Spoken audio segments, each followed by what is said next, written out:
Lopang, I understand that there is a development where you are right now. Take us through those developments.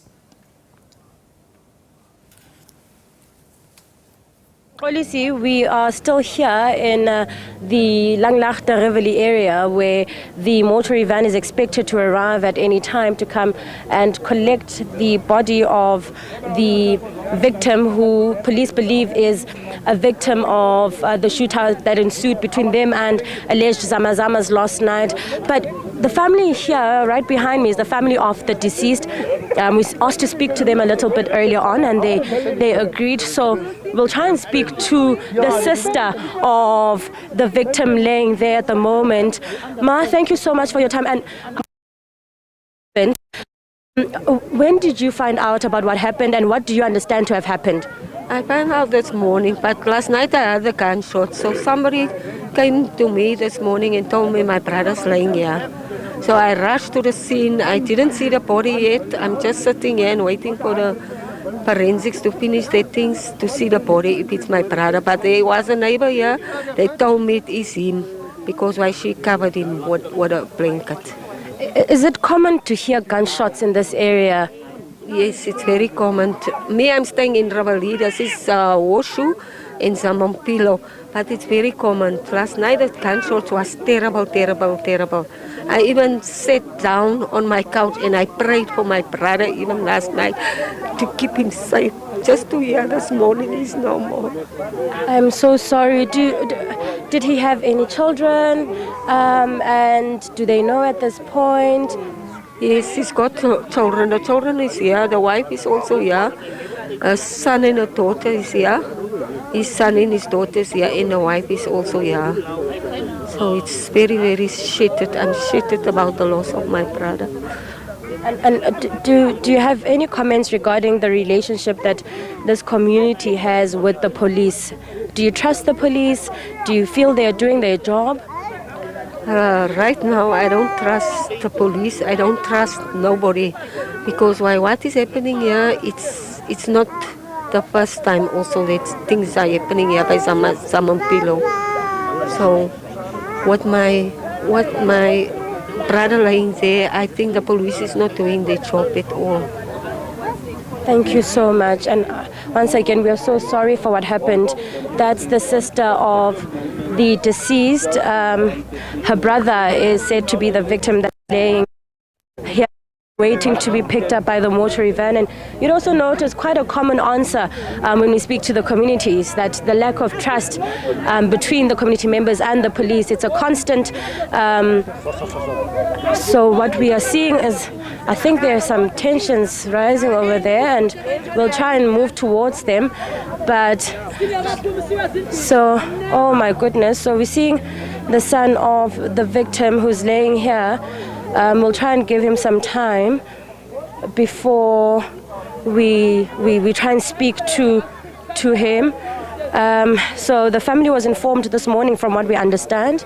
They rushed to the scene and have not yet identified the body, but are waiting for the forensics to actually conclude with their investigations. Then which they'd go to where their brother, their father, is laying to view the body. Quite unfortunate circumstances that we're seeing in this area this morning, and one would understand why the community at this point has quite a broken down relationship with the police, the lack of trust. Where were the police all along are the questions that we're hearing from the community members at this point, as well as the fact that it has always been this way. Are constant here, nothing shocking for them. They're just worried about how many more people need to lose their lives before there is some sort of an intervention. So what are the police doing at this moment? But I think for now, Mxolisi, we will allow the show to continue, and we'll keep you updated if anything changes at the moment. But for now, it's back to you in studio.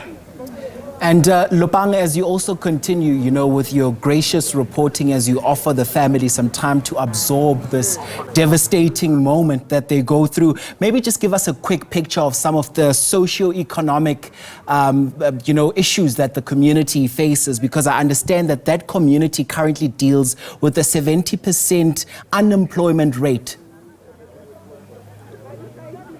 That's correct, Mkolisi. You'd also notice, as we mentioned a bit earlier on, that this is an informal settlement. So the people here are mostly unemployed. We also did mention earlier that we saw some children of school-going age the street. So that's a question for another day. Why are they not in school? Why are they not registered?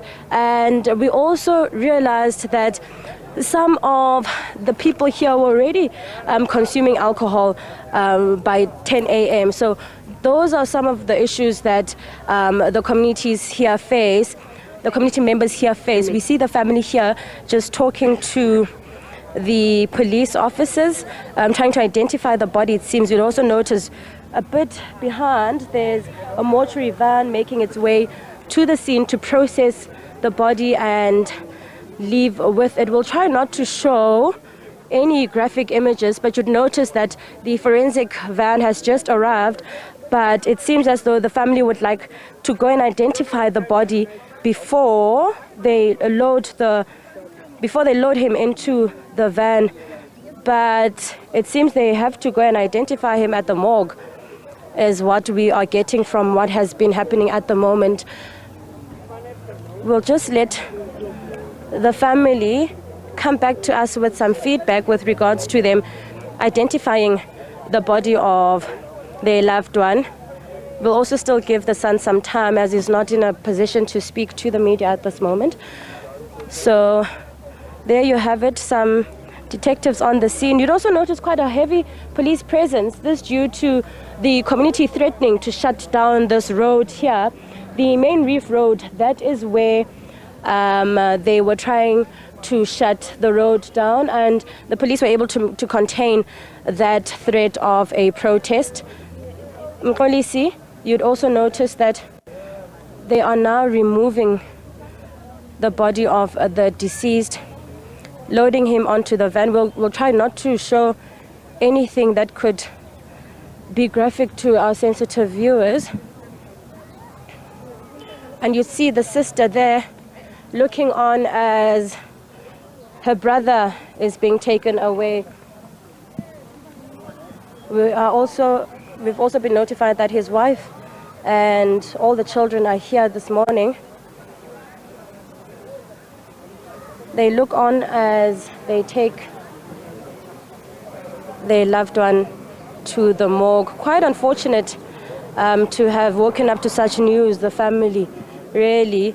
The police also just confirming that they believe that he was an innocent victim who was hit by a stray bullet during the shootout. His body was then found by a passerby this morning. So we'll just try not to show that and show the family as they react to seeing their loved one.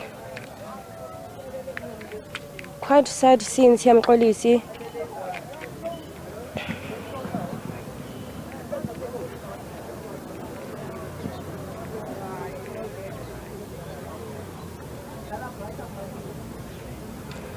The son of the deceased refusing to come view the body. Well, that's the sister and the wife moving towards the rest of the family who just found out this morning about the demise of their loved one. Mkolisi, I think we'll take it back to you in studio for now. Lopang, I tell you, utter devastation there for those families. Listen, thank you for that reporting there. That's Lopang Alamu monitoring that story for us. No doubt we'll be touching base with her a bit later on in the program. Let's leave it here for now.